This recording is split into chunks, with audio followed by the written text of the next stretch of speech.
ನಗರದ ಹೃದಯ ಭಾಗದಲ್ಲಿರುವ ಸರ್ಕಾರಿ ಆಸ್ಪತ್ರೆ ಅವ್ಯವಸ್ಥೆಗಳ ಆಸ್ಪತ್ರೆಯಾಗಿರುವ ಜೊತೆಗೆ ಕೋಮಾ ಸ್ಥಿತಿಯಲ್ಲಿರುವ ರೋಗಿಯಂತಾಗಿದೆ ಈ ಆಸ್ಪತ್ರೆ ವ್ಯವಸ್ಥೆ. ಪ್ರತಿದಿನ ನೋಡು ಆಸ್ಪತ್ರೆ ಅವ್ಯವಸ್ಥೆ ಬಗ್ಗೆ ಪತ್ರಿಕೆಗಳಲ್ಲಿ ಪ್ರಕಟಣೆ ಆಗ್ತಾನೇ ಇದೆ. ಆದರೂ ಸಹ ಈ ಆಸ್ಪತ್ರೆ ಅವ್ಯವಸ್ಥೆ ಸರಿಪಡಿಸೋರು ಯಾರು ಅಂತೂ ಗೊತ್ತಾಗ್ತಿಲ್ಲ. ಗ್ರಾಮೀಣ ಪ್ರದೇಶದ ರೈತ ಕೂಲಿ ಕಾರ್ಮಿಕರಿಗೆ ವರದಾನ ಬೇಕಾಗಿದಂಥ ಈ ಸರ್ಕಾರಿ ಆಸ್ಪತ್ರೆ ಒಂದು ಮುಳ್ಳಿನ ಹಾದಿಯಾಗಿ ಮಾರ್ಪಟ್ಟಿದೆ. ಪ್ರತಿಯೊಂದಕ್ಕೂ ಒಂದು ಹೆರಿಗೆಗಂತ ಇಲ್ಲಿ ಬಂದರೆ ಅಂತ ತಿಳ್ಕೊಳ್ಳಿ, ಇಲ್ಲಿನ ಡಾಕ್ಟರ್ಗಳು ಸಮರ್ಪಕವಾಗಿ ನೋಡಲ್ಲ. ಅದನ್ನು ಅವರು ಖಾಸಗಿ ಆಸ್ಪತ್ರೆಗೆ ರವಾನೆ ಮಾಡ್ತಾರೆ, ಮೆಡಿಕಲ್ ಕಾಲೇಜ್ಗೆ ಹೋಗಿಲ್ಲ ಖಾಸಗಿ ಆಸ್ಪತ್ರೆ. ಅದರ ಜೊತೆಗೆ ಇನ್ನು ಇಲ್ಲಿ ಇಡೀ ಜಿಲ್ಲೆಗೆ ಸರಬರಾಜು ಮಾಡುವಂಥ ಡ್ರಗ್ಸ್ ಅಂದರೆ ಇದಿದೆಯಲ್ಲ ಔಷಧಿಗಳ ಉಗ್ರಾಣ, ಅದರಲ್ಲಿ ಶ್ರೀರಾಮ ಅಂತ ಕೆಲಸ ಮಾಡ್ತಾರೆ.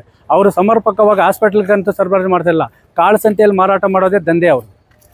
ಅಲ್ಲಿನ ಸೂಜಿಯಿಂದ ಹಿಡಿದು ಮಾತ್ರೆಯಿಂದ ಹಿಡಿದು ಏನು ಗ್ಲೂಕೋಸ್ ಬರ್ತದೆ, ಕಾಟನ್ ಗೀಟ ಎಲ್ಲ ಮಾರಾಟ ಮಾಡ್ತಾರೆ. ಅದನ್ನು ಸಮರ್ಪಕವಾಗಿ ಯಾರೂ ಕೇಳೋರಿಲ್ಲ. ಕೇಳಿದರೆ ನಾವು ಅಲ್ಲಿ ಕೊಟ್ಟಿದ್ದೀವಿ ಇಲ್ಲಿ ಕೊಟ್ಟಿದ್ದೀವಿ ಅಂತ, ಎಲ್ಲಿ ಕೊಟ್ಟಿದ್ದಾರೆ ಅಂತೂ ಗೊತ್ತಿಲ್ಲ ಅಂತ ಅವರು ಜೋಬ್ ಮಾತ್ರ ತುಂಬ್ತಾ ಇದೆ. ಅದರ ಜೊತೆಗೆ ಇಲ್ಲಿನ ಅವ್ಯವಸ್ಥೆ ಇದೆ. ಇನ್ನು ತುರ್ತು ಪರಿಸ್ಥಿತಿಯಲ್ಲಿ ಅಪಘಾತ ಇರ್ಬೋದು, ಹೆರಿಗೆಗೆ ಅಂತೇಳಿ ಇಲ್ಲಿಗೆ ಬಂದರೆ ಇನ್ನು ರಾತ್ರಿ ಹೊತ್ತು ಈ ಡ್ಯೂಟಿ ಡಾಕ್ಟರ್ ಇರ್ತಾರೆ, ಅವ್ರನ್ನ ಕೇಳೋರು ಯಾರೂ ಇಲ್ಲ. ಇನ್ನು ಖಾಸಗಿ ಆ್ಯಂಬುಲೆನ್ಸ್ಗಳ ದರ್ಬಾರ್ ಜಾಸ್ತಿ ಆಗಿರ್ತದೆ.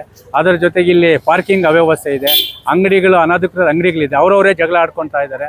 ಅದಕ್ಕೋಸ್ಕರ ನಾವು ಮಾನ್ಯ ಜಿಲ್ಲಾಧಿಕಾರಿಗಳನ್ನು ಒತ್ತಾಯ ಮಾಡೋದಿಷ್ಟೇ, ಈ ಸರ್ಕಾರಿ ಆಸ್ಪತ್ರೆ ಹೃದಯ ಭಾಗದಲ್ಲಿರೋದ್ರಿಂದ ಈ ಆಸ್ಪತ್ರೆ ಅವ್ಯವಸ್ಥೆಯನ್ನು ಸರಿಪಡಿಸಿ ರೈತ ಕೂಲಿ ಕಾರ್ಮಿಕರಿಗೆ ಅನುಕೂಲ ಮಾಡಿಕೊಡಬೇಕು.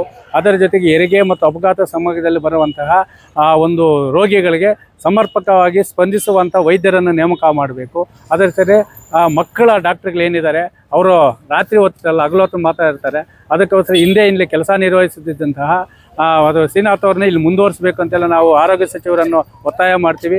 ಈ ಆಸ್ಪತ್ರೆ ಅವ್ಯವಸ್ಥೆಗಳನ್ನು ಒಂದು ವಾರದೊಳಗೆ ಸರಿಪಡಿಸಿ ರೈತ ಕೂಲಿ ಕಾರ್ಮಿಕರ ಆರೋಗ್ಯವನ್ನು ರಕ್ಷಣೆ ಮಾಡಬೇಕು.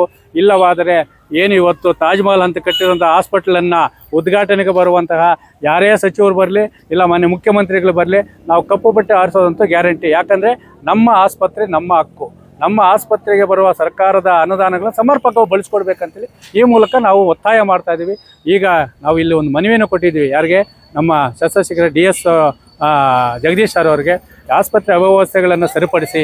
ಇಲ್ಲಿನ ಪ್ಯಾರಾಮೆಡಿಕಲ್ ಸ್ಟೂಡೆಂಟ್ಸ್ ಬರ್ತಾರೆ, ಅವರು ಲಂಗೋ ಲಗಾಮಿಲ್ಲ, ಮೊಬೈಲ್ ಇಟ್ಕೊಂಡು ಏನಂದ್ರೆ ಅದು ಮಾತಾಡ್ತಾ ಇರ್ತಾರೆ. ಅದನ್ನು ಕಡಿವಾಣ ಹಾಕಬೇಕು. ಇಲ್ಲಿ ಬಡ ರೈತ ಕೂಲಿ ಕಾರ್ಮಿಕರು ಏನು ಬರ್ತಾರೆ ಅವರಿಗೆ ವೈದ್ಯರು ಸಮರ್ಪಕವಾಗಿ ಸ್ಪಂದಿಸಬೇಕು. ಅವರು ಕಡ್ಡಾಯವಾಗಿ ಐಡೆಂಟಿ ಕಾರ್ಡ್ ಹಾಕಬೇಕು ಡಾಕ್ಟ್ರು ಅಂತೇಳಿ. ಮತ್ತು ಹದಗೆಟ್ಟಿರುವ ಅವ್ಯವಸ್ಥೆಯನ್ನು ಸರಿಪಡಿಸುವ ಜೊತೆಗೆ ಆಸ್ಪತ್ರೆಯ ಮೂಲಭೂತ ಸೌಕರ್ಯಗಳನ್ನು ಒದಗಿಸಬೇಕಂತ ಈ ಮೂಲಕ ಒತ್ತಾಯ ಮಾಡ್ತಾರೆ.